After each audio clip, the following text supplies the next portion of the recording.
2003 সালে পৃথিবীর সবচাইতে ভয়ঙ্কর হেভিওয়েট বক্সারদের মধ্যে একজন ছিলেন মাইক টাইসন। কেরিয়ারে $300 মিলিয়নের বেশি আয় করার পরও নিজেকে ঘোষণা করেছিলেন দেউলিয়া বলে। ঋণ ছিল প্রায় $30 মিলিয়ন। কিন্তু শুধুমাত্র মাইক টাইসন না, হলিউড অভিনেতা Nicolas cage crore crore dollar আয় করার পরও ট্যাক্স ঋণে ডুবে গিয়েছিলেন। গায়ক 50 সেন্ট বিলাসী জীবনের আইনি সমস্যার কারণে দেউলিয়া সুরক্ষার আবেদন করেছিলেন। বলিউডের কিংবদন্তি অভিনেতা অমিতাভ বচ্চনের একসময় ভয়ঙ্কর ঋণের মধ্যে পড়ে গেছিলেন। আর এমনকি বিশ্ববিখ্যাত পপ তারকা মাইকেল জ্যাকসনের জীবনে ছিল শত শত মিলিয়ন ডলারের ঋণের চাপ।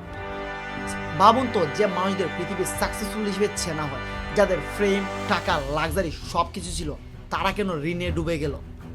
তাদের কি টাকার অভাব ছিল, নাকি টাকার সাথে সম্পর্কের অভাব? আর আজকের ভিডিওতে আমরা কথা বলবো এমন একটা জিনিস নিয়ে যেটা সবাই চায় কিন্তু সবাই পারে না, আর সেটা হলো money management. When I was 11, I picked stocks. I had the whole wrong idea. I was interested in watching stocks, and I thought stocks were things that went up and down, and I charted them. I read books on technical analysis. I read Edwards and Mickey. I think that was the classic then.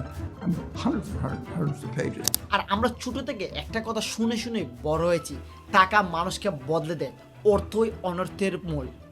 আর বেশি টাকা মানে বেশি খারাপ মানুষ। কিন্তু একটু থামুন, টাকা আসলে কি? অনেকেই বলবে টাকা হলো বিনিময়ের মাধ্যম, কিন্তু টাকা শুধুমাত্র একটি কাগজ না, বরং টাকা হলো একটি ভ্যালু। অর্থাৎ আপনার কাছে যত বেশি টাকা থাকবে, আপনাকে তত বেশি মূল্যায়ন করা হবে। আর তার মানে এই বিষয়টা খুবই স্পষ্ট, টাকা ভ্যালু প্রোভাইড করে। আপনি যখন কিছু কিনুন, তখন আসলে আপনি টাকা দিচ্ছেন না, বরং আপনার নিজের সময়, আপনার পরিশ্রম, আপনার দক্ষতা এবং আপনার জীবনের বড় একটা অংশ বিনিময় করতেছেন। কারণ আপনি যেই টাকাটা আয় করছেন, সেই টাকাটা এসেছে আপনার সময়ের বিনিময়ে, আর যার ফলেই টাকা খুবই গুরুত্বপূর্ণ। কিন্তু সমস্যা তখনই শুরু হয় যখন মানুষ টাকাকে ভ্যালু হিসেবে না দেখে স্ট্যাটাস হিসেবে দেখতে শুরু করে। অনেক মানুষ আছে প্রত্যেক মাসে প্রচুর পরিমাণ টাকা আয় করে, কিন্তু সমস্যা হলো মাস শেষ হওয়ার আগেই তাদের টাকা শেষ হয়ে যায়। কিন্তু কেন? সত্যিই কি আয় বাড়লে খরচ দ্রুত বেড়ে যায়? আজ নতুন ফোন, কালকে বাইক, তারপর দিন নতুন ব্র্যান্ডের কাপড়, তারপরে রেস্টুরেন্টে হ্যাং আউট, আর এরপর দিনই ইএমআই সমস্যা। আর ধীরে ধীরে মানুষ এমন একটা লাইফস্টাইলে চলে যায়, তখন টাকা আসে শুধুমাত্র চলে যাওয়ার জন্য। এটা কি বলে ফাইন্যান্সিয়াল রেট রেস, একটা দৌড় যা মানুষ সারা জীবন দৌড়ায় শুধুমাত্র বিল দেওয়ার জন্য। আর আজকের পৃথিবীতে অনেক মানুষ টাকা খরচ করে নিজের প্রয়োজনীয় না, বরং মানুষকে স্ট্যাটাস দেখানোর জন্য। সোশ্যাল মিডিয়া এসে এই বিষয়টাকে আরো ভয়ঙ্কর করে তুলছে, যেখানে মানুষ তার নিজের জন্য বাঁচে না, বরং বাঁচে মানুষকে দেখানোর জন্য। बराबरी करने की सोच रहे हो? इसका चार्जर ही 5,000 का आता है। आईफोन भी ले ही लिया, सुना है लोंडिया आईफोन पे मरे। तुम्हारे एंड्रॉइड के कैमरे को टक्कर देने के लिए हमारे एप्पल का iPhone 6 ही काफी है। কেউ আইফোন কিনছে, আপনিও কিনতে চাইবেন। কেউ বিদেশ ট্যুর দিচ্ছে, আপনার ভেতরে একটি চাপ অনুভব করবেন। আর কেউ একজন দামি গাড়ি কিনছে, আপনি ভাববেন আপনার জীবন অনেকটা পিছিয়ে গেছে। আর এভাবেই শুরু হয় কম্পিটিশন ট্র্যাপ। আর একটা সময় গিয়ে মানুষ বুঝতে পারে আসলে সে তার নিজের জন্য বাঁচছে না, বরং সে বেঁচে আছে মানুষের অ্যাপ্রুভালের জন্য। অনেকেই ভাবে আর একটু বেশি টাকা আর্ন করতে পারলে হয়তো এই সমস্যাগুলো সমাধান হবে, কিন্তু বাস্তবতা কি আসলে সেটা না। বাস্তবতা হলো, আপনি যদি প্রত্যেক মাসে 5 লক্ষ টাকা আয় করেন আর আপনার যদি লাইফস্টাইল সেম কোয়ালিটি থাকে, তাহলে হবে না। সো আপনার 50,000 টাকা আর 5 লাখ টাকা আর্ন করা সেম কথা। আর তাই আপনার সমস্যা হবে মানে হবে, কারণ আপনার সমস্যা আপনার ইনকামে নয়, বরং আপনার হ্যাবিটসে। এই কারণে পৃথিবীর বড় বড় celebrity, athlete and influencer crore crore টাকা আয় করার পরও শেষ পর্যায়ে গিয়ে ঋণে ডুবে যায়। আর সেটার একটাই মেইন রিজন, মানি ম্যানেজমেন্ট। আর মানি ম্যানেজমেন্ট না জানলে টাকা আর্ন করা মানে ফুটো বালতিতে পানি ডালা। আপনি যতই ডালেন নিচে পড়ে যাবে।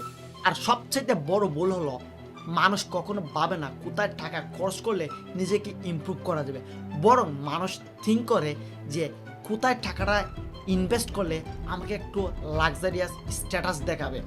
আর এই মাইন্ডসেট মানুষকে ধীরে ধীরে ইএমআই এর চক্করে ফেলে দেয়।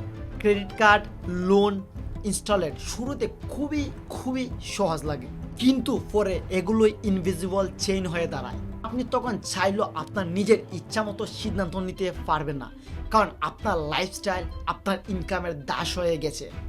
আর এর সমাধান খুবই সহজ বাট একটু ডিফিকাল্ট। আপনাকে আগে বুঝতে হবে কোথায় মানি ইনভেস্ট করতে হবে। আর এটারই প্রথম ধাপ হলো অ্যাওয়ারনেস, অর্থাৎ আপনার টাকা কোথায় খরচ হচ্ছে। আপনি প্রত্যেক মাসে কোথায় কোথায় কি কি কারণে টাকা খরচ করছেন লিখে রাখুন। খাবার, ঘোরাঘুরি, অনলাইন শপিং, সাবস্ক্রিপশন, এভরিথিং সব কিছু আপনি একটা ডায়েরিতে নোট করে রাখুন। কারণ মানুষ সবসময় টাকা হারায় শুধুমাত্র বড় করেছে নয়, বরং ছোটো ছোটো হ্যাবিটসও অনেক টাকা সেভ করে দিতে পারে। এরপরে আসে বাজেট। আর বাজেট মানে এটা না যে আপনি কষ্ট করে বাঁচবেন, বাজেট মানে আপনি পর্যাপ্ত পরিমাণ টাকা ইনভেস্ট করবেন যথাযথ জায়গায়।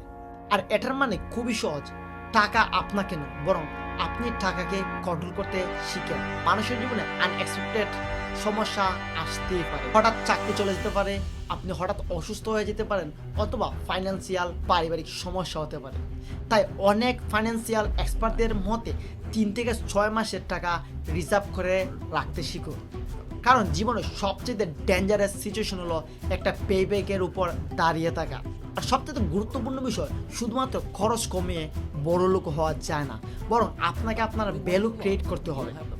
আপনি কি স্কিল জানেন, আপনি কি কি প্রবলেম সলভ করতে পারেন, আর মানুষ আপনাকে কেন টাকা দিবে। আর আজকের পৃথিবীতে ইন্টারনেট অনেক অপরচুনিটি দিতেছে। লাইক কেউ ইউটিউবিং করছে, কেউ ভিডিও এডিটিং শিখছে, আবার কেউ অথবা ডিজাইন করছে, অথবা কেউ অনলাইনে বিজনেস করছে।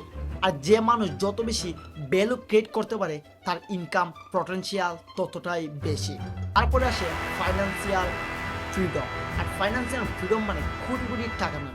ফাইন্যান্সিয়াল প্রবলেম মানে হলো আপনি ভয় ছাড়া যে কোনো সিদ্ধান্ত নিতে পারেন। আর এর মধ্যে পরে আপনি চাইলে আপনার টক্সিক জবটা ছেড়ে দিতে পারছেন, আপনি চাইলে আপনার পরিবারের সাথে সময় কাটাতে পারছেন, এমনকি আপনি চাইলে আপনার ভবিষ্যৎ নিয়ে প্যানিক হতে হচ্ছে না। আর এটাই হলো মেন ফাইন্যান্সিয়াল ফ্রিডম। আর এটা চাইলেই একদিনে আসে না, বরং এটা আসে ডিসিপ্লিন থেকে, স্মার্ট ডিসিশন থেকে, এবং মানি সম্পর্কে যথেষ্ট পরিমাণ জ্ঞান থাকার মাধ্যমে। আর সর্বশেষ কথা, টাকা খারাপ না, আবার টাকা ভালো না, এটা শুধুমাত্র একটা টুলস। আর আপনি সেই টুলসটা কীভাবে ব্যবহার করেছেন সেটাই হলো আপনার বিষয়। আর পৃথিবীতে 2 ধরনের মানুষ আছে। এক দল আছে যারা শুধুমাত্র টাকা আর্ন করে মানুষকে দেখানোর জন্য, আর আরেক দল টাকা ব্যবহার করে নিজের জীবনকে স্টেবল এবং মিনিংফুল করার জন্য। আর এখন প্রশ্ন হলো, আপনি কোন দলে যেতে চান? অবশ্যই কমেন্ট সেকশনে জানাবেন।